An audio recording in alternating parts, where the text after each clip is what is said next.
Nunca olvidaré aquella tarde en la notaría de mi pueblo, en Zaragoza, cuando mi mundo se derrumbó delante de mí. Sentada en aquella sala de paredes blancas, con olor a papel viejo y a café recalentado, escuchaba cómo el notario leía en Minothimetian, voz alta, el testamento de mi madre. Yo esperaba con el corazón encogido, porque desde pequeña siempre supe que mi madre había guardado algo para mí. Una pequeña finca en las afueras, donde crecieron los almendros que tanto le gustaban. Ella misma me lo había insinuado en más de una ocasión.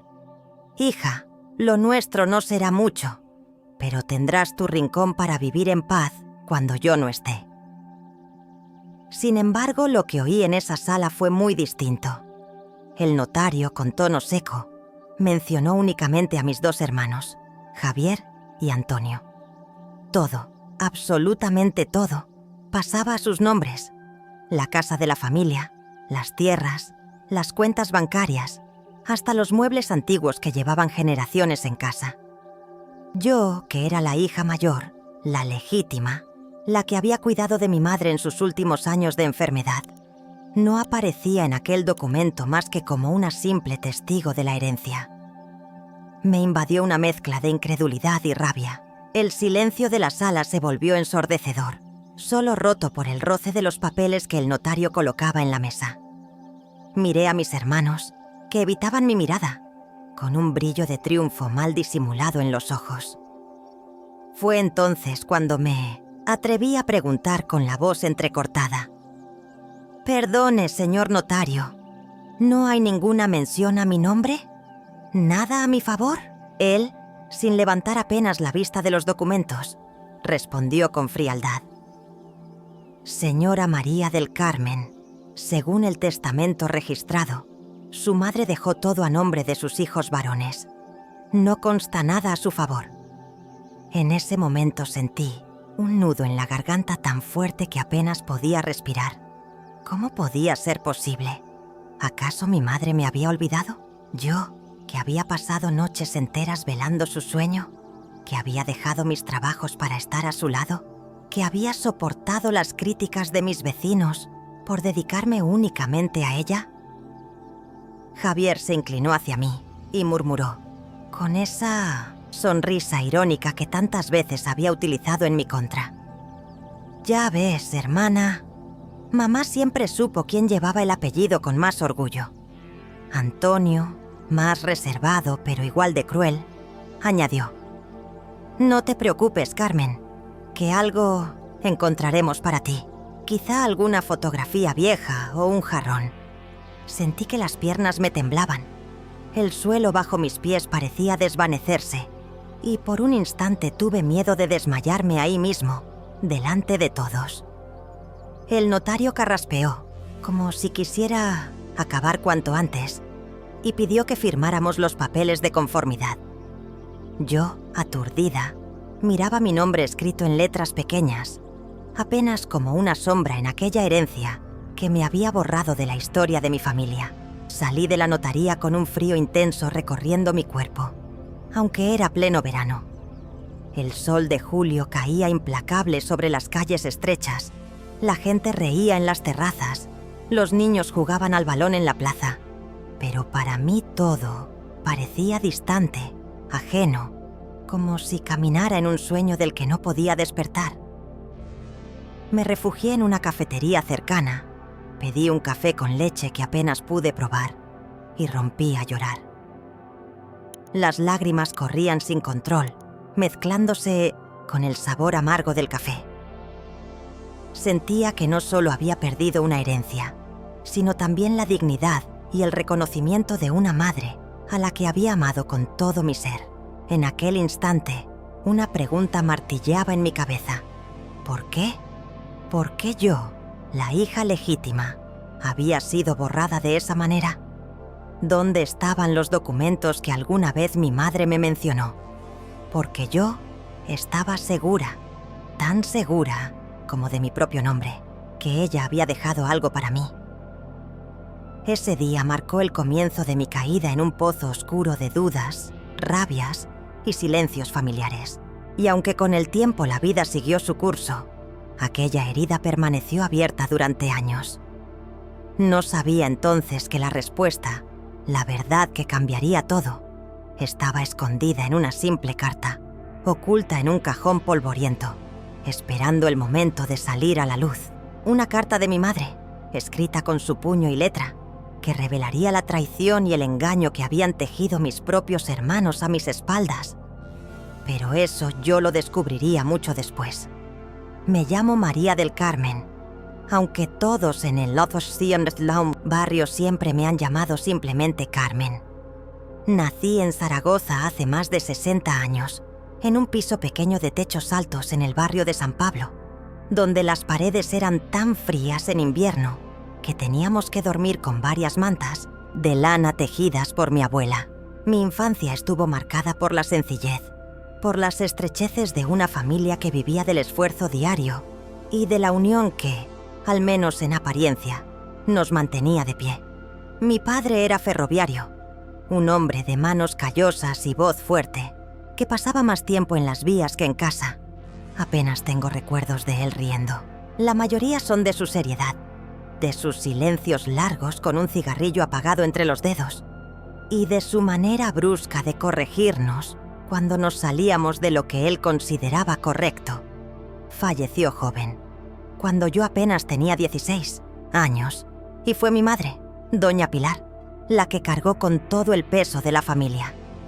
Ella era el centro de nuestra vida, una mujer de carácter firme, con una fe inquebrantable y una capacidad de sacrificio que siempre me inspiró.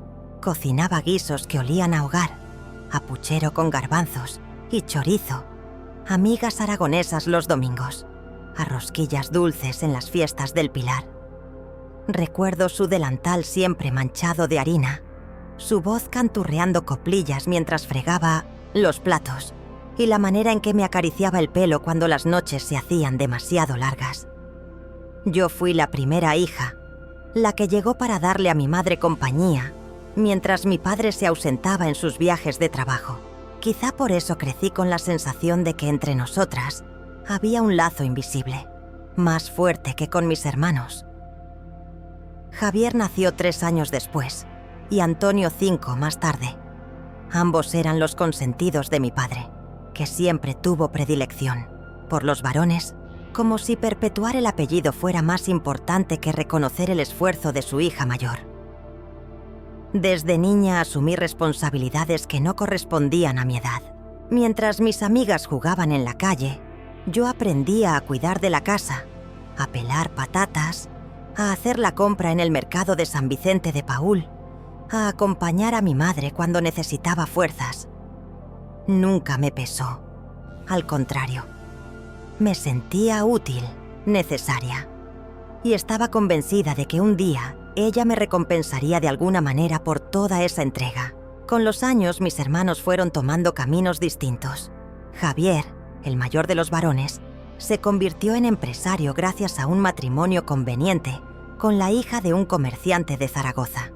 Siempre fue ambicioso, siempre con el brillo de querer más de lo que tenía. Antonio, más tranquilo, estudió administración y acabó trabajando en una oficina bancaria, con un aire de superioridad que no se le quitaba ni cuando hablaba de cosas sencillas. Yo, en cambio, me quedé en casa. No porque no tuviera sueños. Claro que los tuve.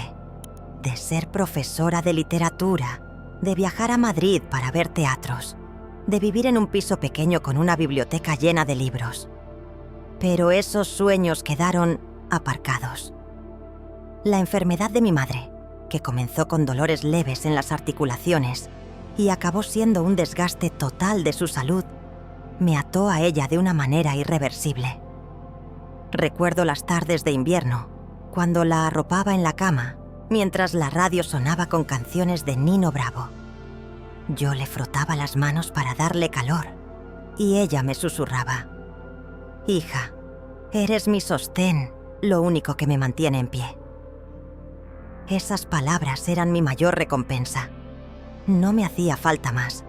Yo creía que con ese amor era suficiente, que algún día mis hermanos entenderían que lo que yo daba no se pagaba con dinero ni con propiedades. Sin embargo, la vida me demostró lo contrario.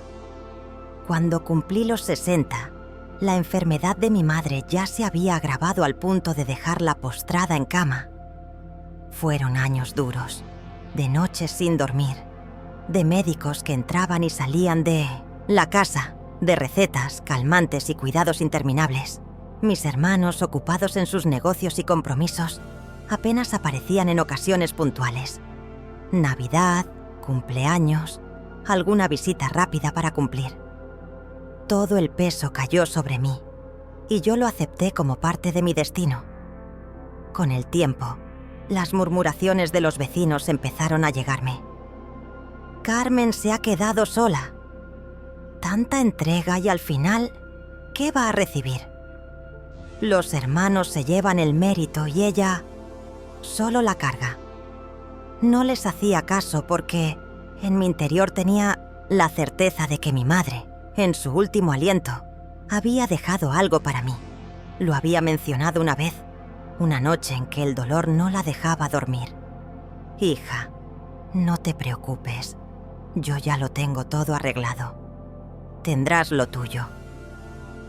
Aquella frase quedó grabada en mi corazón como una promesa que se rompió el día en que escuché la lectura del testamento. Hoy, al recordar mi vida, me veo a mí misma como una mujer que siempre luchó por mantener en pie a su familia, aunque a cambio recibiera silencios, desprecios y olvidos. No soy una santa, ni una mártir, pero sí una mujer que amó con toda su fuerza y que confió en que la justicia, de alguna manera, llegaría. Y llegó, aunque tardó en hacerlo. Llegó en forma de carta, escrita con la letra temblorosa de mi madre, donde la verdad me fue revelada como un secreto enterrado durante años. Pero antes de contarte esa parte, necesito que comprendas quién era yo, quién fui y qué significaba ser la hija legítima en una familia donde el apellido pesaba más que el amor. Mi vida siempre estuvo marcada por el lugar donde crecí.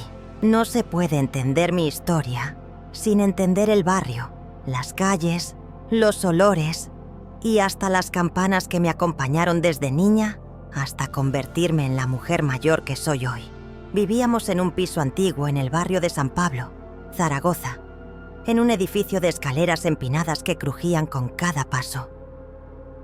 La fachada estaba algo descascarada, pero para mí siempre fue un palacio, porque allí estaban mis recuerdos, mis primeras risas, mis llantos escondidos y, sobre todo, el corazón de mi madre.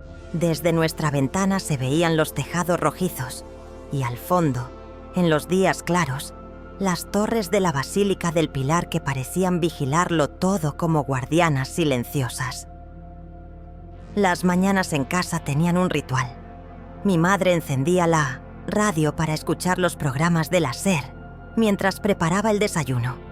El aroma del café recién hecho llenaba la cocina, mezclándose con el olor de pan tostado y, cuando había suerte, churros comprados en la plaza.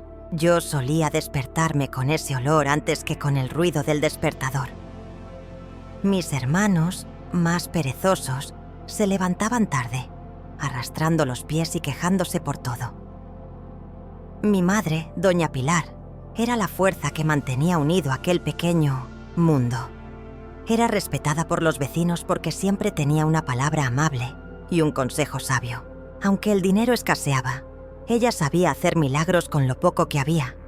Un cocido que alimentaba a todos, unas lentejas con chorizo que parecían festín de reyes, o unas tortillas de patata tan jugosas que hasta hoy no he probado mejores. Yo crecí entre esos olores, entre la voz de mi madre y el silencio de mi padre, porque él, aunque cumplidor en su trabajo, en casa era distante, casi una sombra que aparecía al caer la noche.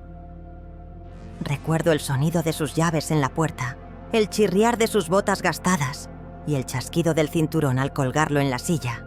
Nunca fue violento conmigo, pero sí con su carácter frío, como si la vida le hubiera apagado la ternura. Mis hermanos Javier y Antonio fueron el contraste. Javier, desde niño, ya mostraba esa ambición desmedida.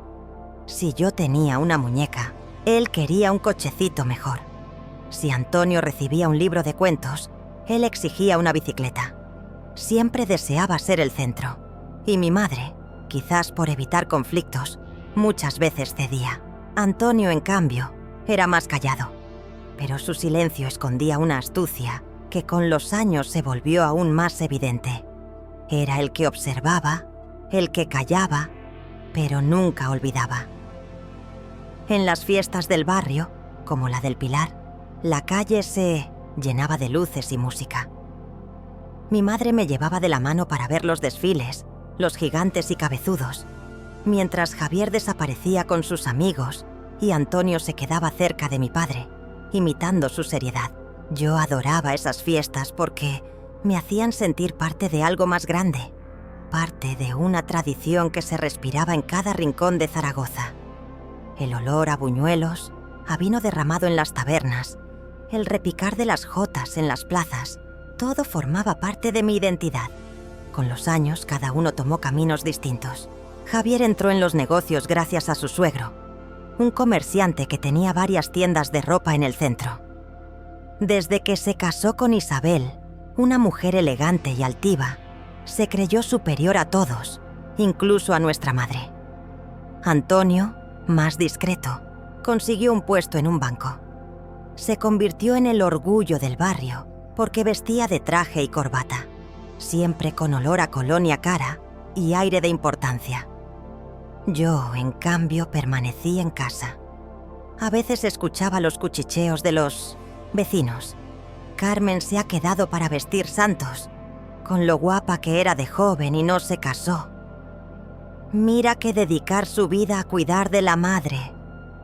Lo decían con lástima, pero yo no me veía así.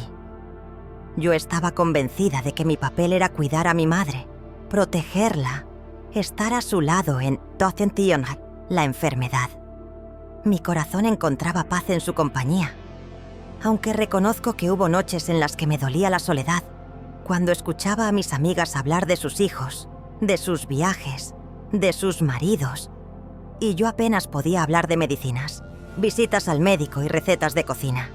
El barrio también cambió. Aquellas tiendas familiares fueron cerrando poco a poco, reemplazadas por cadenas y supermercados.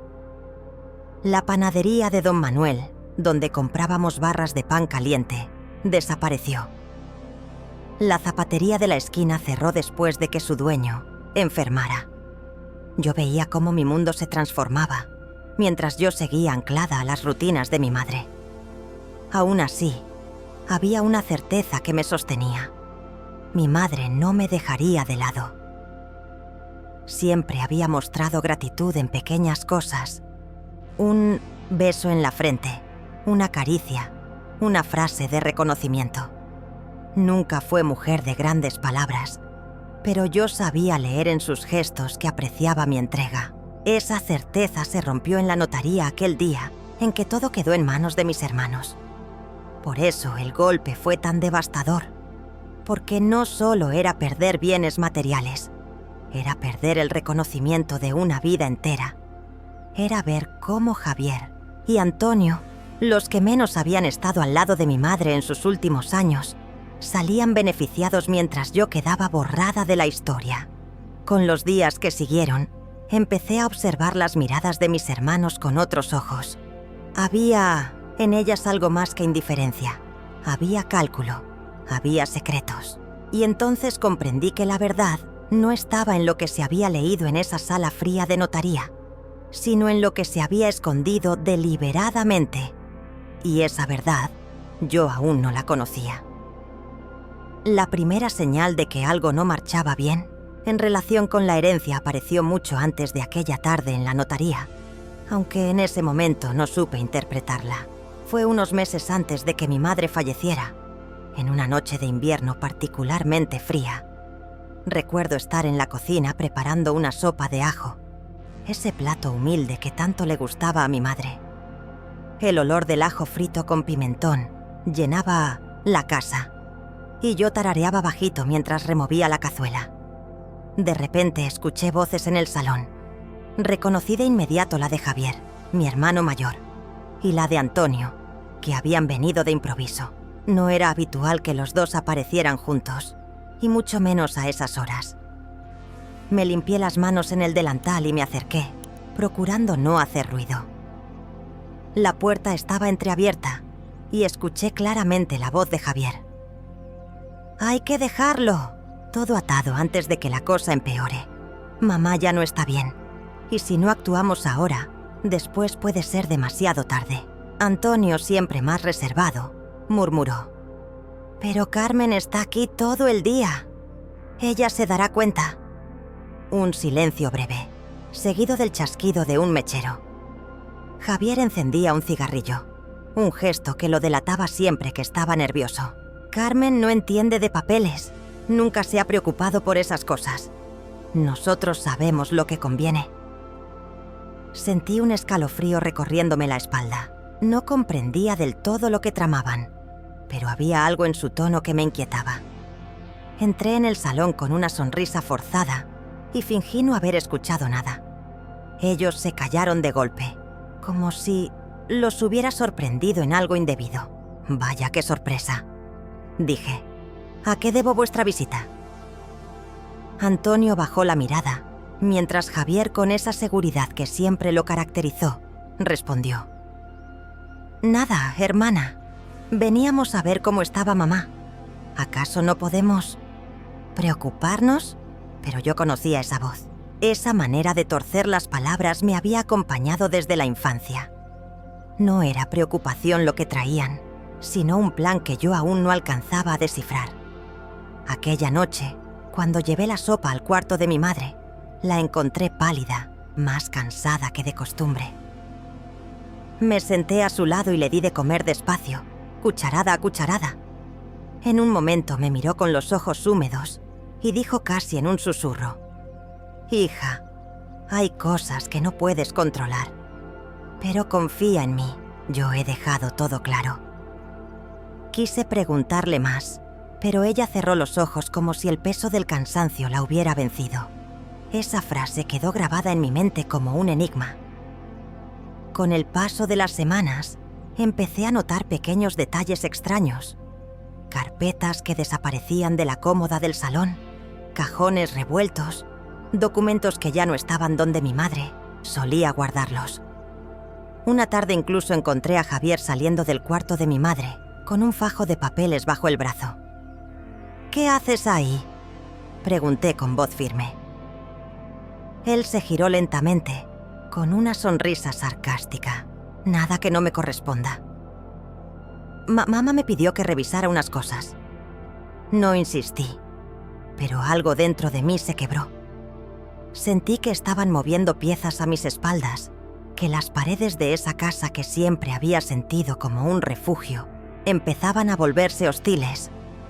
El colmo fue cuando, una mañana, fui a la notaría para preguntar por unos trámites sencillos.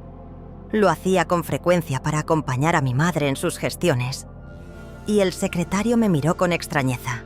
«Señora Carmen, ya vinieron sus hermanos a revisar los papeles. Dijeron que usted estaba informada». Me quedé helada. ¿Cómo podían hablar en mi nombre sin consultarme? ¿Qué estaban cambiando exactamente? Al volver a casa, enfrenté a Javier. «¿Qué estáis tramando? Yo tengo derecho a saber». Él, con la mirada dura, me respondió.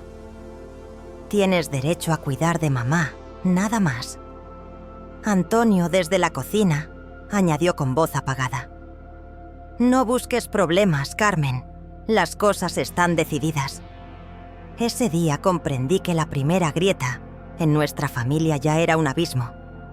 Yo me quedaba con el amor de mi madre, con sus últimos suspiros, pero ellos estaban asegurando el futuro material. La tensión empezó a notarse incluso en los pequeños detalles. Las comidas familiares se volvieron frías, sin risas ni recuerdos. Las sobremesas que antes olían a café y a anís, ahora eran silenciosas, con miradas cruzadas que evitaban encontrarse conmigo. El eco de los cubiertos contra los platos parecía más fuerte que nunca, como un recordatorio del vacío que se abría entre nosotros. Yo intentaba aferrarme a mi madre, a su voz suave cuando me decía: «Hija, tú eres la que siempre estuvo conmigo». Pero en el fondo, la sombra del engaño ya me envolvía. Y aunque todavía no lo sabía, aquel era solo el inicio del conflicto que cambiaría mi vida para siempre. El conflicto, que hasta entonces se intuía en susurros y gestos escondidos, comenzó a crecer como una tormenta silenciosa que avanzaba sin que yo pudiera detenerla. Lo que al principio eran pequeñas sospechas, se convirtió en certezas dolorosas. Mi madre cada vez estaba más débil. Pasaba la mayor parte del tiempo en la cama, con la piel transparente como el papel y los ojos hundidos que, aún así, brillaban cuando me veía entrar en la habitación. Yo le leía pasajes de sus devocionarios, le ponía música de coplas que tanto le gustaban y le preparaba caldos para darle fuerzas. Pero mientras yo estaba sumida en ese cuidado constante, mis hermanos se movían en las sombras. Comenzaron a aparecer visitas extrañas. Abogados que entraban y salían de la casa sin que nadie me explicara qué hacían allí. Una vez encontré en la mesa del comedor carpetas con el sello de un bufete de Zaragoza. Y cuando intenté revisarlas, Javier me arrebató los papeles de las manos. «Eso no es asunto tuyo», me dijo con voz dura. «Claro que lo es. Soy hija igual que vosotros». Él se acercó tanto que pude oler el humo de su tabaco impregnado en la chaqueta. «Carmen, tú te quedaste con lo tuyo. Cuidar a mamá. Nosotros nos ocupamos del resto». Sus palabras fueron como un cuchillo. ¿Acaso mi vida entera reducida al papel de cuidadora no contaba? ¿No valían las noches en vela, las horas de angustia, las lágrimas derramadas en silencio? Antonio, más reservado, jugaba otro papel. Venía con excusas de ayudar y traía formularios que ponía delante de mi madre para que firmara. Yo protestaba, pero él respondía siempre con calma. «Son cosas rutinarias, Carmen. Deja de dramatizar». Vi a mi madre firmar con manos temblorosas, confiando ciegamente en sus hijos varones, como había hecho siempre. En su mirada percibía dudas, pero su debilidad la hacía vulnerable. Y yo, impotente, sentía que cada firma era un ladrillo más en el muro que me estaba dejando. Fuera, el ambiente en la casa se volvió denso. Las comidas ya no eran un lugar de encuentro, sino un campo de batalla silencioso. Los cubiertos chocaban contra los platos con un ruido seco. Las miradas esquivas de mis hermanos evitaban cruzarse con la mía. Yo intentaba romper el hielo, pero solo recibía respuestas cortas, frías, calculadas. Incluso los vecinos comenzaron a notar el cambio. Recuerdo a doña Mercedes, la vecina del segundo, que me paró un día en la escalera y me dijo: «Carmen, hija, ten cuidado. Los hermanos no se mueven tanto por cariño». La miré sorprendida. Ella bajó la voz, como si temiera ser escuchada. Los vi entrar varias veces con papeles, hablando con señores de traje. No me da buena espina. Aquella advertencia me revolvió el estómago. Yo ya lo sospechaba, pero escucharlo de labios de otra persona me hizo sentir que la traición era real, tangible. La tensión llegó a un punto insoportable una tarde de domingo. Estábamos en la sala y yo reclamé con firmeza: «Quiero saber qué documentos habéis hecho firmar a mamá». Javier se levantó de golpe, golpeando la mesa con el puño. «Basta ya, Carmen. Siempre con tus dramas. No tienes ni idea de cómo funcionan estas cosas». Antonio, con voz más baja pero igual de hiriente, añadió: «Si no confías en nosotros, es tu problema». Pero mamá quiso que todo estuviera claro. Yo miré a mi madre, que observaba en silencio desde su sillón. Sus ojos se llenaron de lágrimas, pero no dijo nada. Ese silencio suyo fue para mí la señal más dolorosa. O no sabía lo que estaba pasando, o sabía demasiado y no podía enfrentarlo. Desde entonces mis noches se llenaron de insomnio. Me despertaba con el corazón acelerado, escuchando ruidos en la casa, convencida de que en cualquier momento desaparecería otro documento. Empecé a revisar cajones, armarios, viejas carpetas de facturas y cartas. Encontraba huecos, espacios vacíos, donde antes había papeles. Un día, buscando en la cómoda de mi madre, hallé un sobre roto con mi nombre escrito en la esquina. El sobre estaba vacío. Alguien lo había abierto y se había llevado lo que había dentro. ¿Qué había en este sobre, mamá?, le pregunté con la voz temblorosa. Ella me miró con tristeza y susurró: eran cosas tuyas, cosas que quería que supieras. No pude contener el llanto. Sentí que algo muy importante me había sido arrebatado. Ese sobre vacío se convirtió en el símbolo de mi vida en aquel momento. Un hueco que antes estaba lleno de promesas, de justicia, de amor, y que ahora solo contenía silencio y traición. Los días siguientes fueron una lucha constante. Mis hermanos aceleraban sus gestiones. Venían cada vez con más frecuencia. Hablaban con notarios y abogados. Yo quedaba al margen, como si no existiera. Como si mi papel en aquella familia se redujera a limpiar, cocinar y cuidar de la enferma. Fue entonces cuando comprendí que lo que estaba en juego no era solo la herencia, sino mi lugar en la familia. Me estaban borrando deliberadamente, construyendo una historia en la que yo no figuraba. Y yo, atrapada entre el amor a mi madre y la rabia contra mis hermanos, no sabía cómo defenderme. Esa fue la verdadera intensificación del problema.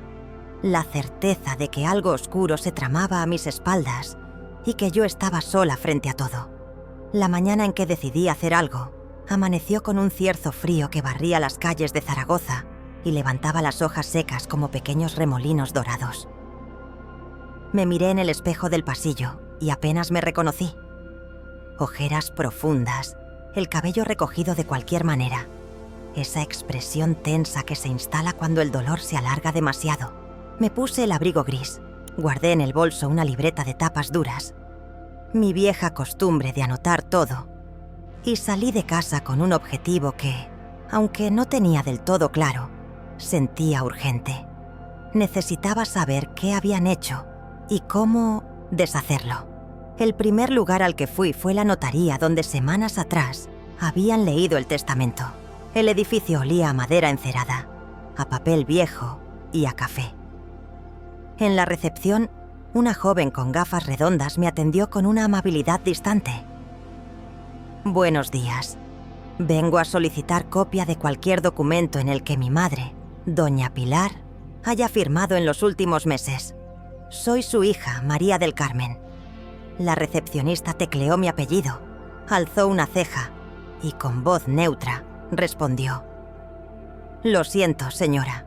Las copias de testamentos y escrituras solo pueden entregarse a los herederos instituidos o a quien acredite interés legítimo. Según consta, los herederos son don Javier y don Antonio. El golpe no fue la negativa en sí, sino escuchar de nuevo, pronunciados con naturalidad, los nombres de mis hermanos como los únicos. Tragué saliva. Yo también soy hija. Eso no cuenta. La chica ladeó la cabeza con compasión impostada. Entiendo, pero necesito una orden o que venga con un abogado. Sin eso no puedo facilitarle nada. Salí a la calle con las manos heladas, a pesar de los guantes. El sol de invierno brillaba sin calentar. Frente a la notaría, un bar de toda la vida dejaba escapar el aroma de tortilla recién hecha. El cristal empañado mostraba sombras de clientes hablando alto. Entré, pedí un café cortado y saqué la libreta. Escribí con letra grande: abogada o registro, médico, fechas. Si no podía entrar por la puerta, buscaría otras puertas. La segunda parada fue el registro civil. Pedí certificado literal de nacimiento mío y de mis hermanos, y certificado de defunción de mi madre. La funcionaria, con uñas pintadas de rojo burdeos, me explicó que tardarían unos días.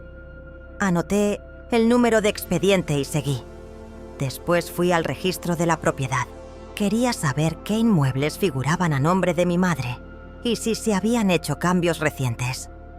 Allí, un señor de barba canosa me atendió con paciencia.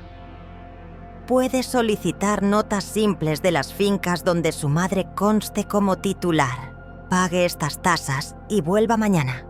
Si hay movimientos, aparecerán. ¿Movimientos? Cargas, transmisiones, inscripciones nuevas. Si sus hermanos han hecho algo, quedará rastro. Pagué con las manos temblorosas. La tinta del resguardo manchó mis dedos. Al salir me encontré con Lola, una amiga de juventud a la que llevaba tiempo sin ver. Llevaba una bufanda color mostaza y me abrazó con fuerza. Carmen, guapa, ¿cuánto tiempo? Te veo desmejorada, ¿qué pasa? Le conté lo básico sin llorar por primera vez. El relato en voz alta me ordenó las ideas. Lola, que siempre fue práctica, no se escandalizó. Actuó. Mira, mi cuñado trabaja con una abogada de oficio muy apañada. Se llama Elena Pardo. No te va a prometer milagros, pero sabe moverse. Yo te doy su contacto y tú la llamas hoy mismo.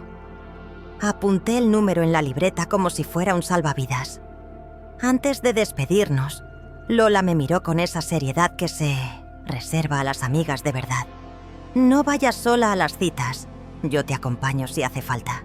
Y otra cosa, reúne pruebas, todo lo que recuerdes, visitas, fechas, testigos. Sin papel, en España ya sabes, no eres nadie. Esa tarde llamé a Elena. Su voz, firme y cálida, me dio una calma que hacía semanas no sentía. Cuénteme, Carmen. Resumí los hechos. La enfermedad de mamá, las visitas de mis hermanos, los papeles que se firmaban sin explicaciones, el testamento que me borraba. Ella interrumpió con precisión quirúrgica. Necesitamos 3 líneas: capacidad, cronología y documentación. Capacidad: averiguar si su madre estaba en condiciones de otorgar testamento válido cuando lo firmó. Cronología: fechas exactas de esas firmas. Documentación: conseguir cualquier copia o rastro. ¿Su madre tenía médico de atención primaria? ¿Fijo? Sí, la doctora Serrano en el centro de salud del barrio. Perfecto. Pida informe clínico de los últimos 6 meses, que consten diagnósticos, medicación, estado cognitivo si alguien lo valoró. Segundo, mañana vamos juntas a la notaría. Yo solicitaré el índice de protocolos y, como letrada, pediré acceso. Tercero, registro de la propiedad, notas simples de fincas. Y cuarto, ¿testigos? ¿Alguien que viera a sus hermanos trayendo papeles? La vecina del segundo, doña Mercedes, y el portero, don Emilio. Les oyeron y vieron entrar varias veces con señores de traje. Bien, les tomaremos declaración jurada si acceden. De momento escriba todo. Fechas aproximadas, olores, frases textuales. Los jueces aprecian la verosimilitud concreta. Dormí poco, pero dormí con un propósito. A la mañana siguiente, Elena y yo llegamos a la notaría. Elena vestía de negro, maletín en mano, mirada de quien ha peleado asuntos peores. «Buenos días», dijo. «Soy la letrada Elena Pardo, colegiada en Zaragoza. Vengo a solicitar acceso a protocolo y copia autorizada de los otorgamientos realizados por doña Pilar en los últimos 12 meses. Mi clienta, su hija, tiene interés legítimo al existir posibles vicios del consentimiento». La recepcionista ya no fue distante, fue cuidadosa. Llamó al notario. Nos hicieron pasar a una sala pequeña, olor a tinta y a madera. El notario, el mismo de la lectura, mantuvo el gesto, impasible. «Doña Elena, sabe usted que sin orden judicial o acreditación de heredero, no procede copia». Elena sonrió sin sonreír. «Pido índice y fechas, no copias, de momento. Y de conformidad con el artículo», citó de memoria un precepto, que a mí se me escapa. Mi clienta tiene derecho a conocer qué se firmó y cuándo para, en su caso, impugnar. Un silencio tenso. El notario finalmente cedió a medias. Fechas, sí. Copias, no. En una semana. No era la victoria soñada, pero era un primer paso. En el pasillo, Elena me susurró: ya tenemos cronología. Con eso, contrastamos el estado médico de su madre en cada fecha. Si vemos medicación fuerte, diagnósticos de deterioro cognitivo, podemos pedir medidas cautelares para que no se disponga de bienes y luego, acción de nulidad. Ese mismo día fuimos al centro de salud. La doctora Serrano, que había tratado a mi madre durante años, nos recibió con ojeras bondadosas. Doctora, necesito un informe clínico de los últimos meses de mi madre. Fechas, medicación, valoración, de orientación y memoria si la hubo. La doctora asintió.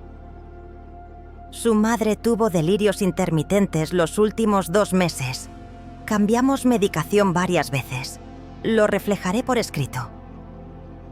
Mientras ella hablaba, yo veía el dispensario, el cartel de vacunación antigripal, el reloj que martillaba las 11:20.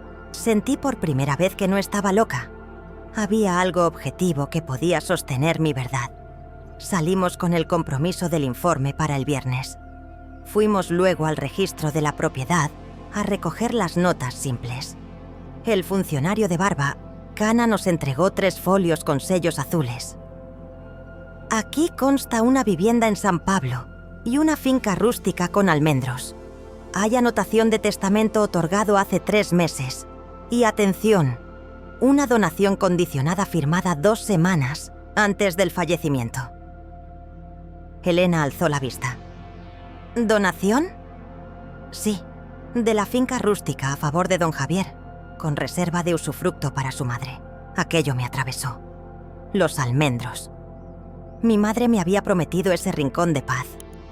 Apreté los folios y noté el relieve del sello en mis dedos. Tranquila, dijo Elena. Una donación en ese estado puede ser anulable si hubo incapacidad o engaño. Necesitamos pruebas. Volví a casa con el bolso más pesado que nunca, aunque eran solo papeles. En el portal, me crucé con doña Mercedes. ¿Te puedo pedir un favor?, le dije. Podrías contar por escrito las veces que viste a mis hermanos entrar con abogados, lo que recuerdes, fechas aproximadas, frases, horas. Ella, menuda y en bata floreada, apretó mis manos. Claro, hija. Y don Emilio también te ayudará. Él lo ve todo desde la garita. Subí al piso con una especie de electricidad en la piel, una mezcla de miedo y esperanza. Me preparé un caldo y comí de pie en la cocina, mirando el vapor subir en hilos. Luego abrí el mueble del salón donde mi madre guardaba sus cosas. Saqué la caja de lata de galletas que siempre olía a lavanda. Dentro, bobinas de hilo, dedales, botones y un pequeño llavero con una llave antigua que yo no había visto antes. Trastero, decía una etiqueta amarillenta pegada con celo. El trastero. Hacía años que no bajaba. Busqué la linterna y descendí por las escaleras del edificio, húmedas y frías, con olor a piedra. El trastero de mi madre estaba al fondo, puerta verde desconchada. La llave giró con resistencia. Dentro, el aire olía a polvo y madera. Había cajas con fechas escritas a rotulador, una silla vieja, un baúl. El baúl estaba cerrado con un pasador sencillo. Lo abrí y por un instante el pasado me golpeó. Manteles bordados por mi abuela, fotografías en blanco y negro, cuadernos. Metí las manos con cuidado, buscando... Algo crujió. Un sobre grueso, atado con una cinta. Lo tomé. No tenía mi nombre, pero reconocí de inmediato la letra de mi madre. Esa inclinación hacia la derecha, la curva elegante de las P. Respiré hondo. No lo abrí. No todavía. Lo acerqué a la nariz. Olía a lavanda y a tinta seca. Subí con el sobre pegado al pecho, como si pudiera escaparse. En la mesa del comedor, lo dejé delante de mí y me quedé mirándolo largo rato. ¿Era esto? ¿La pieza que faltaba? El primer impulso fue llamar a Elena, pero algo dentro me pidió intimidad. Puse agua a hervir, preparé una manzanilla, apagué el teléfono y me senté. Abrí el sobre con cuidado de cirujana. Dentro había varios papeles. Una carta larga, fechada 2 meses antes de su muerte. Fotocopias de un testamento anteriores al último. Lo supe por la fecha. Y un resguardo de una cita notarial a la que, por lo que decía, no pudo acudir por encontrarse mal. La carta empezaba con: «Hija, si estás leyendo esto, es que algo no ha salido como yo quería». Las manos me temblaron. Leí despacio, saboreando cada frase, dejándome atravesar por su voz. Contaba que Javier insistía en arreglarlo todo y que Antonio traía papeles sin explicaciones. Que ella quería dejar la finca de los almendros a mi nombre, para que tengas un lugar propio, y la casa a repartir en partes iguales, que el notario le habló de volver otro día cuando estuviera más tranquila, que se mareó, que firmó cosas sin comprender del todo, y, lo más importante, que guardaba esta carta por si se les ocurría esconder lo que no les conviene. Lloré, pero no de tristeza, de confirmación. No estaba loca. Mi madre había visto lo que pasaba y, en su manera humilde, había intentado protegerme. El sobre también contenía 2 recibos de correos. Uno a mi nombre, nunca entregado. Tal vez lo interceptaron. Y otro a la notaría, con una anotación: «Solicito revocar lo anterior. No me encuentro en condiciones». No había respuesta. Llamé a Elena. «Lo tengo». «¿El qué?» «Una carta de mi madre. Y copias de un testamento anterior. Y un resguardo donde pide revocar». El silencio al otro lado fue breve. Y después, la voz de Elena se volvió urgente. «Guárdalo todo. Mañana lo escaneamos y lo protocolizamos. Pediré medidas cautelares. Esto cambia el tablero, Carmen». Colgué, apoyé la frente en la mesa y respiré. Por primera vez en meses, sentí que un hilo de justicia se abría paso entre la maraña. Mi primer intento de solución no había sido perfecto. No tenía aún copias oficiales ni una orden, pero ya no estaba a oscuras. Tenía fechas, registros, médico, testigos y, sobre todo, la voz de mi madre puesta por escrito. Esa noche me acosté con la carta debajo de la almohada. Afuera, el cierzo seguía soplando, haciendo vibrar las ventanas. En mi interior, un viento distinto empezaba a levantarse. No el de la rabia, sino el de la determinación. Si algo me había enseñado la vida era que los muros más altos se agrietan por paciencia, por constancia. Y yo, a mis más de 60, había cuidado, había esperado, había sostenido. Ahora iba a pelear. No sabía aún que para poder sostener esa pelea, tendría que volver a lugares dentro de mí que creía enterrados. Recuerdos de juventud, promesas antiguas, pérdidas que me moldearon sin yo quererlo. Porque para defender la verdad que mi madre dejó escrita, primero tendría que recordar quién fui antes de que todo esto me devorara. Y eso lo entendí mirando la carta por última vez antes de apagar la luz. Solo podía hacerlo mirando atrás.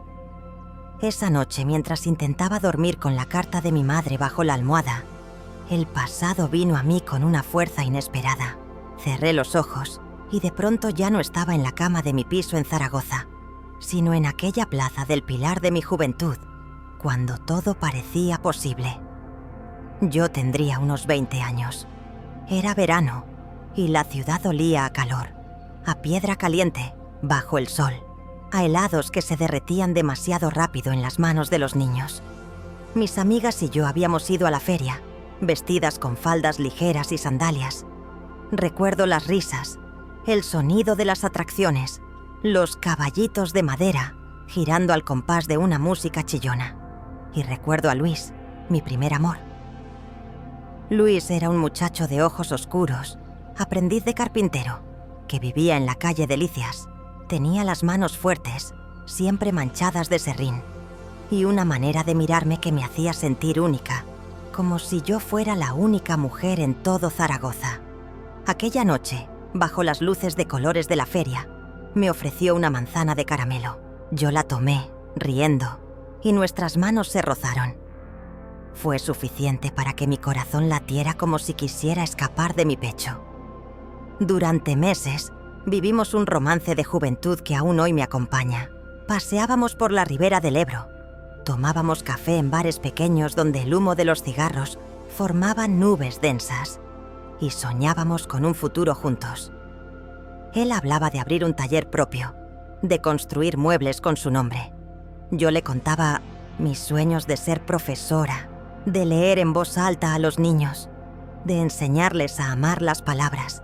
Una tarde, en el Parque José Antonio Labordeta, mientras las hojas caían como lluvia dorada, me dijo: «Carmen, si algún día te falta todo, prométeme que nunca dejarás de luchar.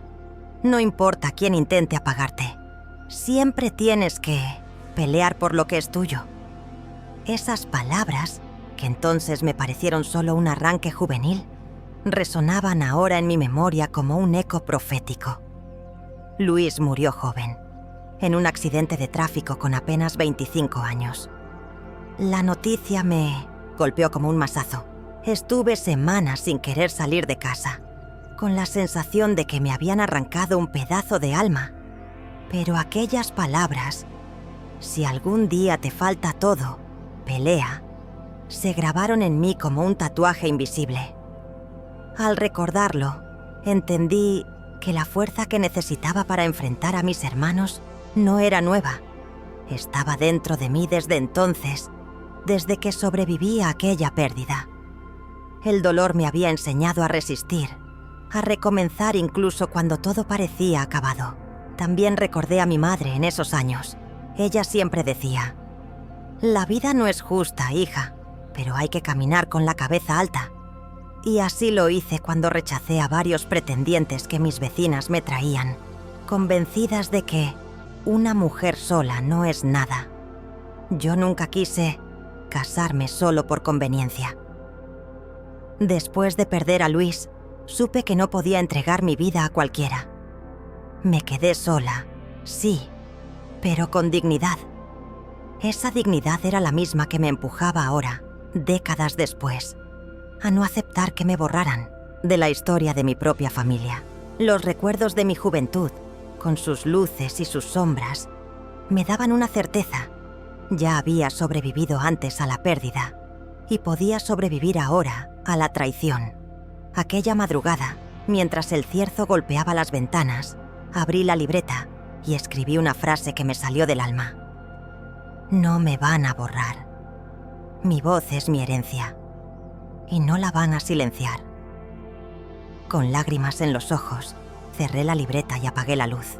En mi interior, la joven Carmen de 20 años, la que soñaba con libros y con amores sencillos, se había unido con la mujer de más de 60 que ahora luchaba por la verdad. Y juntas, ambas versiones de mí sabían que la batalla apenas comenzaba. La mañana siguiente a encontrar la carta de mi madre, amaneció con olor a pan recién hecho en la panadería de la esquina y a humedad en el hueco de la escalera. Bajé con paso ligero para comprar una barra, con ese entusiasmo tenso de quien siente que, por fin, las piezas encajan. Volví a casa con el papel aún tibio entre las manos y al abrir el buzón vi un sobre rojo con letras mayúsculas. Burofax. El corazón me dio un vuelco. Subí al piso, dejé la barra sobre la mesa y rasgué el sobre con el pulgar. Dentro, un folio con membrete del despacho que ya había visto en casa. Requerimiento formal de desalojo.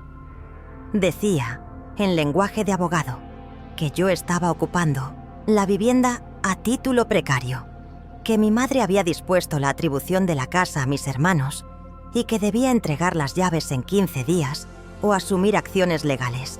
Al final, firmas de Javier y Antonio. Me ardieron las mejillas. «No puede ser», murmuré. «Todavía estamos con los informes, con las notas simples. No pueden echarme así». Llamé a Elena. «Me acaba de llegar un burofax. Piden desalojo en 15 días». «Es una maniobra de presión», replicó sin titubear. «Tranquila, presentaremos oposición y solicitaremos medidas cautelares para suspender cualquier movimiento hasta que el juez valore la capacidad de tu madre en el momento de las firmas.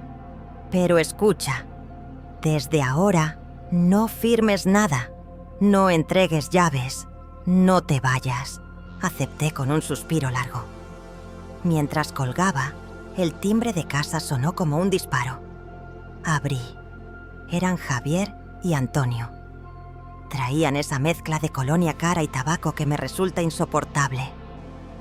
«Has recibido el burofax, supongo», dijo Javier, cruzando el umbral como si aquello fuera suyo. Antonio se quedó a un paso, evitando mirarme. «Lo he recibido. Y no me voy a ir», respondí, sosteniendo su mirada. Javier sonrió, una mueca sin alegría. «Esto no se trata de sentimientos, se trata de papeles, y los papeles están de nuestro lado». «¿De verdad?», alcé la carta de mi madre, sin enseñarla del todo. A veces, los papeles hablan más de lo que conviene. Por primera vez, vi un destello de nervios en su rostro. Antonio carraspeó. «No hagas teatro, Carmen. Mamá quiso que todo quedara resuelto. Tú misma lo sabes. Mamá quiso que estuviésemos unidos. Eso también lo sabes», contesté. Javier dio un paso hacia mí, levantando un dedo. «Te lo advertimos. Si te aferras a la casa te verás en la calle y con costas». «Y 2», dije señalando la puerta. Se marcharon dejando un rastro de perfume y amenaza. Cerré y apoyé la espalda en la madera, con el burofax arrugándose en mi mano. Respiré hondo. En la cocina, el pan se había enfriado. Me serví un café, amargo como ese mediodía. Pensé en doña Mercedes y en don Emilio. Bajé al portal con la libreta. «Doña Mercedes, ¿podría firmar la declaración que me prometió?», pregunté en el descanso de la escalera. La vi sujetándose el marco de la puerta, el rostro más pálido que otras veces. «Ay, hija, anoche me caí en la cocina. Me han dicho que guarde reposo. Y la cabeza...» Se tocó la sien. «No la tengo fina. No quiero meterme en líos». «No es lío», intenté sonar suave. «Es solo contar lo que vio. Otro día, cuando me encuentre mejor, perdóname». Asentí tragando la decepción. Fui a la garita. «Don Emilio, ¿podría firmar lo que hablamos?». Él bajó la voz. «Han venido tus hermanos esta mañana. Me dijeron que tuviera cuidado con lo que firmo». «Ya los conoces. Yo no quiero problemas».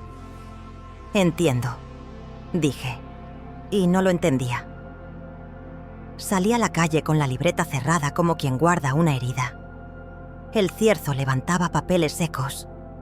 Ese era el nuevo obstáculo.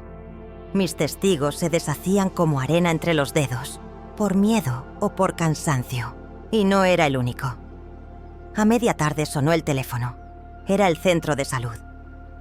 «Señora Carmen, la doctora Serrano ha tenido una urgencia familiar.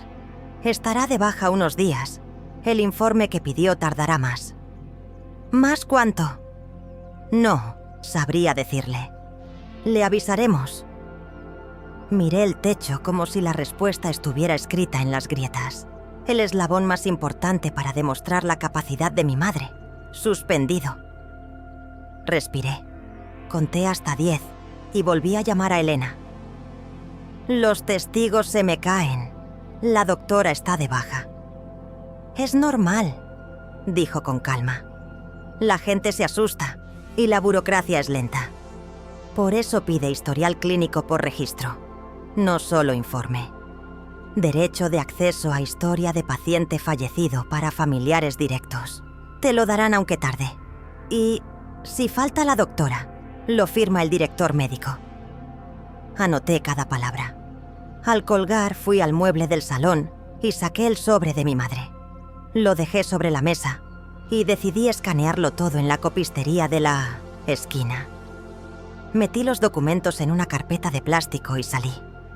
La copistería olía a tóner caliente y papel recién cortado. El chico me sonrió. ¿Lo de siempre, Carmen? Hoy, muy nítido, por favor.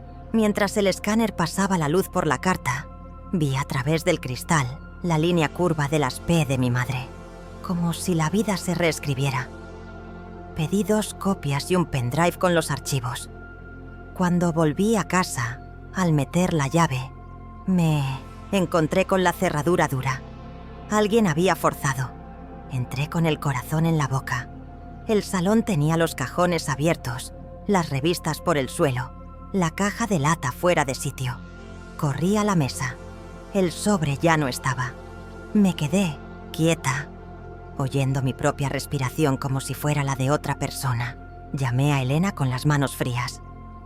Han entrado, han revuelto todo. El sobre de mi madre. Se lo han llevado. ¿Tienes copias? Sí, escaneadas, 2 impresas. Respira. Llama al 091. Denuncia. Que conste que esa carta existía, que faltan documentos. Y esta noche te vienes a dormir a mi despacho si hace falta. No quiero que estés sola. Estoy bien. Mentí. Colgué y marqué a la policía. Vinieron 2 agentes, uno joven con pelo rapado y una mujer de ojos claros. Tomaron fotos, hicieron preguntas. ¿Ha notado a alguien merodeando?, preguntó ella. Mis hermanos han venido esta mañana, pero no puedo acusar sin pruebas, respondí, sosteniéndole la mirada. Lo importante es que conste la sustracción, dijo él tecleando en su tablet, y que guarde los resguardos del copiado, por si hiciera falta. Cuando se fueron, el piso olía a metal y a polvo levantado. Cerré ventanas, bajé persianas, revisé el dormitorio, la cocina. Abrí el armario donde guardo los manteles y, entre 2 paños, escondí una de las copias de la carta. La otra la metí en el horno, dentro de una bolsa de zip, como si fuera un secreto ridículo, pero mío. El pendrive lo guardé en el bolsillo del abrigo, colgado tras la puerta. El timbre volvió a sonar a última hora de la tarde. Abrí con el alma en vilo. Era Lola, mi amiga de bufanda mostaza. Me he enterado de lo del burofax por mi cuñado. ¿Puedo pasar? La abracé fuerte, con ese abrazo que hace de contención. Le conté el allanamiento, el miedo, la baja de la doctora, el portero y doña Mercedes, recogiéndose en sí mismos. «Te vas a venir a mi casa esta noche», dijo en seco. «No se discute. No quiero molestar. Lo que molesta es que no duermas. Y otra cosa, mañana te llevo a la Asociación de Mujeres del Barrio. Ayudan en estos casos. Conocen a periodistas, a trabajadoras sociales, a gente que se mueve donde a veces no llegan los abogados. No estás sola». La palabra periodistas me dio un vuelco en el estómago. «No quiero salir en ninguna parte», dije. «No quiero convertir esto en un espectáculo. No se trata de exhibirte, Carmen. Se trata de que te vean. Cuando alguien se siente mirado, deja de hacer según qué cosas». Asentí, sin estar convencida. Al caer la noche, recogí lo imprescindible en una bolsa. El pendrive, la libreta, la carpeta de copias, un jersey, la foto de mi madre de joven, con el pelo recogido y los labios apretados. Antes de salir, me detuve en el pasillo. Puse la mano sobre la pared donde de niña contaba los pasos. El yeso estaba frío. Susurré, no sé a quién. No me van a echar. Dormí en el sofá de Lola, envuelta en una manta de cuadros. Olía a jabón y a madera. El reloj del salón hacía un tic-tac que me arrulló. Soñé con los almendros. Los veía florecidos y al mover una rama caían papeles blancos como pétalos. Al despertar, el primer pensamiento fue para la carta. ¿Y si la copia también se perdía? Me levanté antes del amanecer y revisé la carpeta. Todo estaba ahí. Me hice un café, miré por la ventana cómo se encendían las luces del barrio y escribí en la libreta. Hoy, pedir historial completo. Hoy, declaración de Lola. Hoy, asociación. A media mañana recibí una llamada oculta. Respondí y no habló nadie al principio. Se oía el murmullo de una oficina. Teclados, lejos. ¡Carmen! La voz de Antonio, apagada. No sigas con esto. ¿Con qué? Pregunté, apoyando el móvil en la mesa. Con lo de mover papeles, buscar testigos, llamar a abogados. Vas a hacer daño. ¿A quién? Pregunté. Silencio. Luego un suspiro. A todos. A ti. A mí. A Javier. No sabes... Se cortó. No puedes entenderlo. Explícame, entonces. Las tiendas de Javier. El negocio no va bien desde hace años. Hay deudas, hipotecas. Esto no es solo avaricia. Es supervivencia.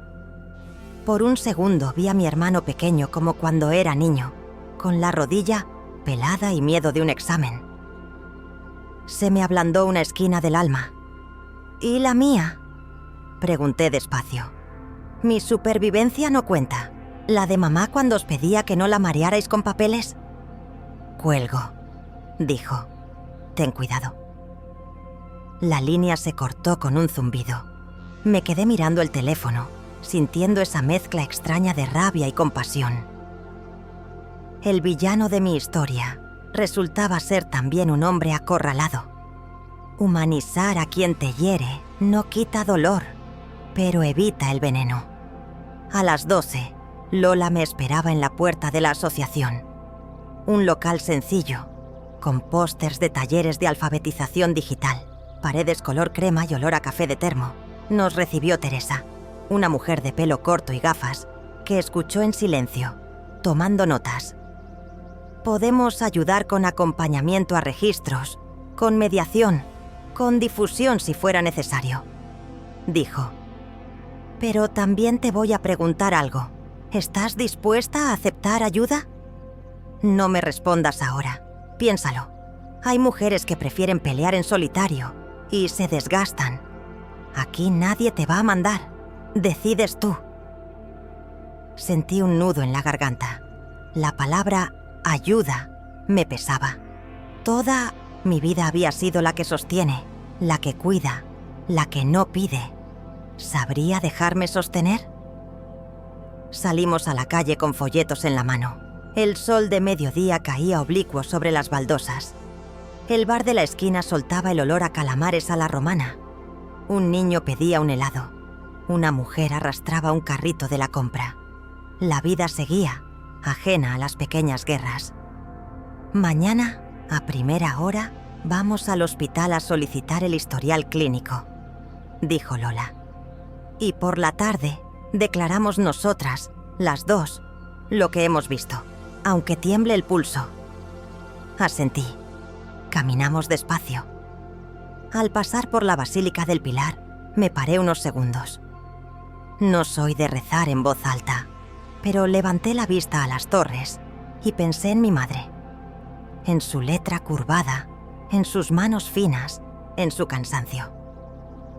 Sentí que me tomaba el rostro entre las palmas, como cuando era niña, y me decía, «Cabeza alta». el nuevo obstáculo, la presión legal, el allanamiento, el miedo de los testigos, la demora médica. Se había alzado, imponente, pero en ese mismo paisaje habían aparecido, modestos, puentes. La abogada, Lola, la asociación, mi propia memoria y esa carta salvada por un escáner a tiempo. Por la noche, de vuelta en casa de Lola, me quedé a solas con mis pensamientos. La pregunta de Teresa martillaba: ¿vas a aceptar ayuda? Miré mis manos con las venas marcadas y las uñas cortas. Esas manos han limpiado, han cocinado, han cambiado sábanas, han sujetado cabezas febriles. También pueden recibir. Escribí en la libreta: mañana digo que sí. Cerré los ojos. Escuché el rumor lejano de coches, un perro ladrar, un vaso apoyarse en una mesa del bar de abajo. En el pecho, el miedo seguía, pero al lado se había sentado una compañera nueva. La humildad de dejarme ayudar. No sabía que decir sí abriría otra puerta, y que al cruzarla habría también sombras, porque cuando una acepta la mano tendida, no solo recibe apoyo, también recibe miradas, y algunas miradas, a veces, pesan.